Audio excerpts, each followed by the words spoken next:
Class সিস্টেমটা থাকে dual ক্লাসটা, সেটা আমরা বের করব। এই হলো আপনার ডুয়েল ক্লাসটা। আমাদের হাইব্রিড যে গাড়িগুলো আছে এই গাড়িগুলার মধ্যে হচ্ছে যে ভেজেল গাড়িটা আছে হুন্ডা কোম্পানির, তো এই গাড়ির হচ্ছে আমাদের একটা ডুয়েল ক্লাচের একটা প্রবলেম আছে। সেই ডুয়েল ক্লাচের প্রবলেমটা নিয়ে আমাদের বেশি ভুগতে হয় এই হুন্ডা ভেজেল গাড়িগুলোতে। আর সেই সাথে হচ্ছে টয়োটার গাড়িগুলোতে ব্যাটারি এবং হচ্ছে ব্রেক বুস্টারের ইস্যু আছে। আর এক্সটেল গাড়িগুলোতে আছে হচ্ছে গিয়ার বক্স, এবিএস মডুল আর ব্রেক বুস্টার। তো হুন্ডা ভেজেলে যেহেতু শুধু আমরা হচ্ছে এই ডুয়েল ক্লাচের প্রবলেমটা পাই, তো এই গাড়িতে একটা ডুয়েল ক্লাচের প্রবলেম নিয়ে আসছে। তো ডুয়েল ক্লাচটা আমরা হচ্ছে তিনভাবে হচ্ছে আমরা এটার সমাধানটা করতে পারি যে প্রবলেমটা হয়। তার মধ্যে হচ্ছে একটা ব্র্যান্ড নিউ জাপানিজ লাগা যায় কিংবা ব্র্যান্ড নিউ চায়না লাগানো যায়, আর সে সাথে রিকন্ডিশনও মার্কেটে পাওয়া যায়, আবার এটা রিপেয়ারও করা যায়। তো এই গাড়িটা আমরা হচ্ছে তিনটার মধ্যে হচ্ছে আমরা এখন রিপেয়ারটা এটা করব। রিপেয়ার করার পরে এটা আমরা কমপ্লিট করব। আর এর আগে আমরা যে গাড়িগুলো করছি অনেক গাড়ি আমাদের এখান থেকে ডেলিভারি হয়েছে, সবগুলো রিপেয়ারে আমরা 100% একুরেট করে দিতে পারছি, ওই হিসেবে গাড়িগুলো ডেলিভারি দিছি। তো এই গাড়িটা আশা করি আমরা হচ্ছে এটা রিপেয়ারটা কমপ্লিট করতে পারবো। আর যে ভাইয়ের গাড়ি উনি অবশ্যই এই গাড়িটা একটু রিল্যাক্সেই চালাতে পারবে আশা করি আমরা।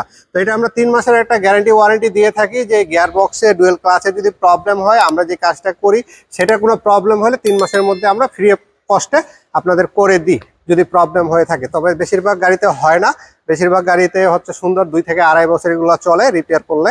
তো সব মিলে হচ্ছে এই গাড়িটা আমরা রেডি করব। তো বিষয় হলো যে আমরা ডুয়েল ক্লাচের প্রবলেম হয়েছে সেটা আমরা কিভাবে বুঝবো সেটা আমাদের একটু জেনে রাখতে হবে। ডুয়েল ক্লাচের প্রবলেম আমাদের শুরু হওয়ার আগে কিছু জিনিস আছে, যে এটার ডুয়েল ক্লাচ যে অয়েলটা আছে সেই অয়েলটা কিন্তু আমাদের চেঞ্জ করতে হয় প্রতি ইঞ্জিন অয়েল চেঞ্জের সাথে সাথে। তো অনেক সময় আমরা এটা চেঞ্জ না করে যে পরিমাণটা কমে যায় সেই কমা পরিমাণটাই আমরা হচ্ছে শুধু রিফিল করে দিই। তো সেই কাজটা আমরা করব না, এটা হচ্ছে অবশ্যই আমরা চেঞ্জ করব। আর চেঞ্জ করার সময় আমরা যে ডুয়েল ক্লাচ অয়েলটা ইউজ করতেছি সেই অয়েলটা অবশ্যই আমরা একটু ভালো ব্র্যান্ডের কিংবা ভালো মানের একটু দেওয়ার চেষ্টা করব। সেক্ষেত্রে হয়তোবা যে ডুয়েল ক্লাচ অয়েলের কারণে হচ্ছে রিলিজ বিয়ারিংয়ে যে তেলটা যায় সেই তেলটা কিন্তু কম দামি তেল কিংবা হচ্ছে ভালো কোম্পানির কিংবা হচ্ছে ভালো গ্রেডের না হওয়ার কারণে কিন্তু অনেক সময় এই রিলিজ বিয়ারিংটা কিন্তু নষ্ট হয়ে যেতে পারে, কিংবা রিলিজ বিয়ারিংয়ের যে সিলগুলো আছে সেগুলো নষ্ট হয়ে যেতে পারে। আর যদি আমরা শুধু রিফিল করে দিই সেক্ষেত্রে আপনার পুরান অয়েলটাও থাকে, নতুন আর পুরান মিলে একটা মিক্সচার হয়ে কিন্তু সেখানে কিছু সমস্যা দেখাবে, এটাই স্বাভাবিক। তো আমরা এটা চেঞ্জ করে ফেলবো। চেঞ্জ করা খুবই সহজ, যে কোনো ওয়ার্কশপে গেলেই অল্প টাকার মধ্যে এটা চেঞ্জ করা যায়। সেই কাজগুলো আমরা করে নেব। আর সমস্যা হইলে দেখা দিবে আপনার হচ্ছে যখন আমরা গাড়ি চালাতে যাব, অনেক সময় গাড়ি ভাগবে না, শুধু গাড়ি স্টার্ট হয়ে থাকবে, রেডি অপশন আসবে কিন্তু গাড়ি সামনের দিকে আগাবে না কিংবা পিছনের দিক যাবে না। কিংবা কখনো হচ্ছে কিছু গাড়ির প্রবলেম হয়, গাড়ি সামনে পিছনে এবং স্বাভাবিকভাবেই চলে কিন্তু গাড়িতে হচ্ছে ধাক্কা দেওয়া শুরু করে দেয়, গাড়ি চলতে চলতে ধাক্কা দেবে, এরকম ইস্যু আছে। আরও অনেক রকমের ইস্যু দেখা দেয়। কিংবা শুরু হওয়ার আগেও কিছু হচ্ছে সিমটম দেখা দেয়। ড্যাশবোর্ডের মধ্যে অনেক সময় রেডি অপশনটা আসতে চায় না, রেডি অপশন আসতে 2-3 বার আমাদের যে সুইচটা আমরা অন করি সেই সুইচটা আমরা 2-3 বার চাপ দিয়ে তারপর হচ্ছে গাড়িটা রেডি হয়। এগুলো হচ্ছে শুরুর সময় সমস্যা দেখা দেয়। আর যখন একেবারে কমপ্লিট খারাপ হয়ে যায় তখন তো রাস্তায় বন্ধ হয়ে যায় কিংবা জোরে জোরে ধাক্কা দিতে শুরু করে। এই জিনিসগুলার যখন আসবে তখন বুঝে নেবেন আপনার গিয়ার বক্সের না, কিন্তু গিয়ার বক্সের যে ডুয়েল ক্লাচ যে পার্টটা আছে সেই ডুয়েল ক্লাচ পার্টটার কিন্তু এই সমস্যাটা হয়ে যায়। আর সাধারণত হুন্ডা ভেজেল গাড়ি কিন্তু ইঞ্জিন কিংবা গিয়ার বক্স যেটা গিয়ার বক্স আলাদা সেটার কিন্তু সমস্যা দেখে না, শুধু ডুয়েল ক্লাচটারই সমস্যা দেখা দেয়। তো এই লাইটটি আমরা কেন ব্যবহার করবো এটা আমাদের একটু জেনে রাখা দরকার। এই লাইটটা হলো 30,000 লুমেন 300 ওয়াটের একটা লাইট, আর এটা সম্পূর্ণ একটা ওয়াটার প্রুফ হেডলাইটের বাল্ব। 6 মাসের একটা গ্যারান্টি দিচ্ছি। যদি কোনো কারণে 6 মাসের মধ্যে হেডলাইটের বাল্ব কেটে যায় সেক্ষেত্রে আমরা ফ্রি অফ কস্টে আপনাদেরকে এটা আমরা চেঞ্জ করে দিব। তো এই বিষয়গুলো যখন আপনাদের গাড়িতে সিমটম দেখা দেবে তখন আপনার সাথে সাথে একটা আপনার পরিচিত ওয়ার্কশপ যেখানে আপনারা ভালো কাজ করে কমফোর্ট ফিল করেন সেখানে দেখাবেন, স্ক্যানিং করবেন। স্ক্যানিং অনেক সময় কিন্তু রিপোর্ট আসে না, ম্যানুয়াল ভাবে এগুলো চেক করতে হয়। আর স্ক্যানারও অনেক সময় ডুয়েল ক্লাচের কোডটা দিয়ে দেয়। তো এই বিষয়গুলো মাথায় রেখে আপনাদের হচ্ছে এই হুন্ডা ভেজেল গাড়িগুলো যত ভালো রাখতে পারেন কিংবা ভালোভাবে চালাইতে পারেন সেগুলা মাথায় রেখে গাড়ি চালাবেন। আর হুন্ডা ভেজেল গাড়ি কিন্তু আরেকটা জিনিস মাথায় রাখবেন, যে গাড়ি যখন আমরা চালাতে যাচ্ছি তখন যে আমাদের টিপটনিক যে গিয়ারটা আছে যেটা আমরা হচ্ছে ম্যানুয়াল গিয়ার হিসাবে ইউজ, সেই গিয়ারটা আমাদের হচ্ছে যে বন্ধ করছে কিনা কিংবা হচ্ছে দেখা গেল যে 3 নম্বর গিয়ার দিয়ে অটোমেটিক সে বন্ধ হয়ে গেছে, সেই সুইচগুলা বাতিগুলো জ্বলে আছে কিনা কিংবা ড্যাশবোর্ডে কোনো গিয়ারের ইস্যু দেখাচ্ছে কিনা যে 2 নম্বর 3 নম্বর 1 নম্বর এরকমের কোনো গিয়ারের সিগন্যাল আছে কিনা, সেই জিনিসগুলো আমরা একটু লক্ষ্য রাখবো। যেটা যে নিয়মে রাখা দরকার সেভাবে চালাবো। আর না পারলেই না, যে সেই সিস্টেমে যদি না চালাইতে পারেন সবচেয়ে ভালো, কারণ ওই সিস্টেমে চালাতে গেলে এই ডুয়েল ক্লাচের সেই ক্লাচ প্লেটগুলো পুড়ে যায়। কারণ হচ্ছে যে ক্লাচটা যদি আমরা শিফটিং ঠিক মতো না করি সেক্ষেত্রে কিন্তু আমার হচ্ছে গিয়ার বক্সের ইস্যু আসবে, এটাই স্বাভাবিক।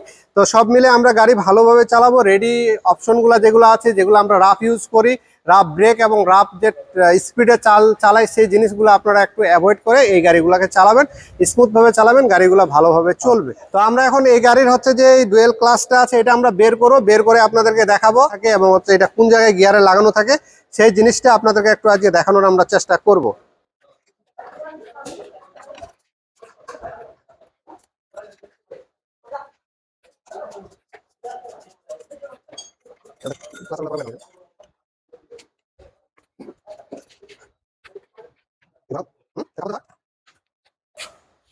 এই হলো আপনার ডুয়েল ক্লাসটা। আর এখানে যদি আমরা দেখাই, দেখেন ডুয়েল ক্লাসের যে অয়েলগুলো আছে অয়েলগুলো পরে কিন্তু এই জায়গায় একটা হচ্ছে একেবারে গাদ হয়ে গেছে, দেখে এটা যন্ত্রটাতে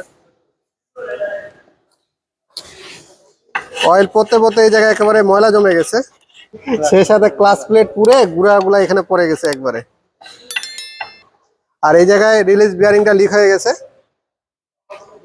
এটাই রিলিজ বিয়ারিং, প্রচুর গরম হয়ে আছে। তো আমাদের হচ্ছে গাড়ি যখন ডুয়েল ক্লাচ আমরা রিপেয়ার করি আমরা হচ্ছে 1 থেকে 2 দিন সময় নিই। আর সেটার টাইমিংটা আপনার নির্ভর করে আপনার আসার টাইমটার উপরে। যদি আপনারা সকাল সকাল আসেন সেক্ষেত্রে আমরা একদিনও ডেলিভারি দিয়ে দিই। তো আপনাদের এরকম প্রবলেমে পড়লে ঢাকার বাইরে থেকে কেউ আসলে একদিন একটু হাতে সময় নিয়ে আসবেন, কারণ অনেক সময় এটা ক্যালিব্রেশন করার সময় অনেক সময় 6 নম্বর গিয়ারটাতে যায় হচ্ছে আটকে যায়, অনেক সময় আবার দেখা যায় যে আবার গিয়ার বক্স আবার প্রয়োজন হয়ে যায়। এই জন্য আপনারা একদিন হাতে সময় নিয়ে অবশ্যই রাখবেন, তাহলে আপনাদের হচ্ছে যে গিয়ার বক্স যদি কোনো কারণে আমরা গাড়ি ডেলিভারি না দিতে পারি যেন আপনারা ভোগান্তির মধ্যে না পড়েন, ওই হিসাব করে আপনার একদিন হাতে সময় নিয়ে আসলে সবচেয়ে বেটার। কারণ অনেক সময় যেহেতু মেকানিক্যাল জিনিস এবং হাতের কাজের জিনিস, তো অনেক সময় এই প্রবলেমগুলো দেখা দিয়ে দেয়। আর সেটার সেই সাথে হচ্ছে ইলেকট্রিক ফাংশনের ব্যাপার আছে, ক্যালিব্রেশনের ব্যাপারগুলো আছে। এই জন্য আপনারা ওইভাবে চিন্তা ভাবনা করে হচ্ছে আপনার গাড়িগুলা রিপেয়ারের জন্য আপনারা নিয়ে আসবেন। আর ব্র্যান্ড নিউ লাগাইতে গেলেও একই সমস্যা। আর যদি ব্র্যান্ড নিউ লাগান সেক্ষেত্রেও কিন্তু আপনার একই সিস্টেমে, কারণ হচ্ছে ব্র্যান্ড নিউ লাগালেও আপনার ক্যালিব্রেশন করতে হয়, 6 নম্বর গিয়ার পর্যন্ত ক্যালিব্রেশনটা কমপ্লিট করতে হয়, না হলে আবার গিয়ার বক্স ধাক্কা দেওয়া শুরু করে দেয়। তো আপনার একটা জিনিস মনে রাখবেন, যখন আমাদের টেকনিশিয়ান ভাইদের জন্য আমরা একটা গুরুত্বপূর্ণ কথা বলে রাখা দরকার, আপনারা যখন গাড়ির এই কাজগুলো করেন যদি আপনারা নিজেরা যদি একবারও না করে থাকেন তাহলে হুট করে হাত দিবেন না। কারণ আমরা অনেক গাড়িতে পাইছি যে আপনারা এই গিয়ার বক্সের ডুয়েল ক্লাসটা বিভিন্ন জায়গা থেকে রিপেয়ার করে নিয়ে যায়, আপনারা হচ্ছে ফিটিং করেন, ফিটিং করার পরে 5 নম্বর গিয়ার পর্যন্ত ক্যালিব্রেশনটা স্মুথেই নিয়ে নেয়, তারপর 6 নম্বর গিয়ারটা অনেক সময় আপনারা ক্যালিব্রেশন না দিয়েই কাস্টমারদেরকে ছেড়ে দেন। তো সেই কাজটা করবেন না, কারণ হচ্ছে কাস্টমার যে অ্যামাউন্টটা আপনাকে দিচ্ছে সেটা কিন্তু সবারই একটু টাকার যেহেতু বিষয়, একটু কষ্টের বিষয়। আবার দেখা যায় যে আপনার কাছ থেকে নিয়ে আসার পরে আবার খারাপ হয়ে গেলে কিন্তু আরেকটা ওয়ার্কশপে ঢুকালে একই পরিমাণ টাকা লেগে যায়। যদি আপনাদের এই 6 নম্বর গিয়ার ক্যালিব্রেশন না হয় তাহলে আপনারা যেই জায়গা থেকে রিপেয়ার করছেন কিংবা যেইভাবে এটা 6 নম্বর ক্যালিব্রেশনটা কমপ্লিট করা দরকার সেভাবে আপনারা কমপ্লিট করে হচ্ছে গাড়িটাকে ডেলিভারি দিবেন। 5 নম্বর গিয়ার পর্যন্ত আপনারা ক্যালিব্রেশন করে গাড়ি ছাড়বেন না, এটা আপনাদের কাছে অনুরোধ থাকলো। আর সেই সাথে আমরা একটা খবর আপনাদেরকে না দিলে হয় না, আমাদের আরেকটা বিজনেস আছে স্পিড কর্পোরেশন নামে, সেখানে আমরা হচ্ছে জমি প্লট আকারে হচ্ছে জমির কিছু শেয়ার বিক্রি করতেছি। 5 কাঠা জমিতে হচ্ছে 9 জনের হচ্ছে শেয়ার হিসাবে 2500 স্কোয়ার ফিটের হচ্ছে আমরা একটা শেয়ার ব্যবস্থা করে দিছি মাত্র 6 লাখ টাকার বিনিময়ে। আপনারা যদি এটা জমি নিতে চান সেক্ষেত্রে আপনারা আমাদের সাথে যোগাযোগ করতে পারেন। এই লোকেশনটা হচ্ছে কাঞ্চন ব্রিজ পার হয়ে যে সনপাড়া যে রোডটা আছে সেই রোডে গেলে আপনার কিছু দূর গেলে 4 কিলোমিটার মতন গেলে হচ্ছে আপনাদের আমাদের জমির প্রকল্পটা। তো বিস্তারিত জানার জন্য আমাদের সাথে যোগাযোগ করবেন, আমরা আপনাদেরকে টোটাল বিস্তারিত এবং ভিজিটের ব্যবস্থা করে দিব। সব মিলে ভালো থাকবেন, আমাদের জন্য দোয়া করবেন। ধন্যবাদ।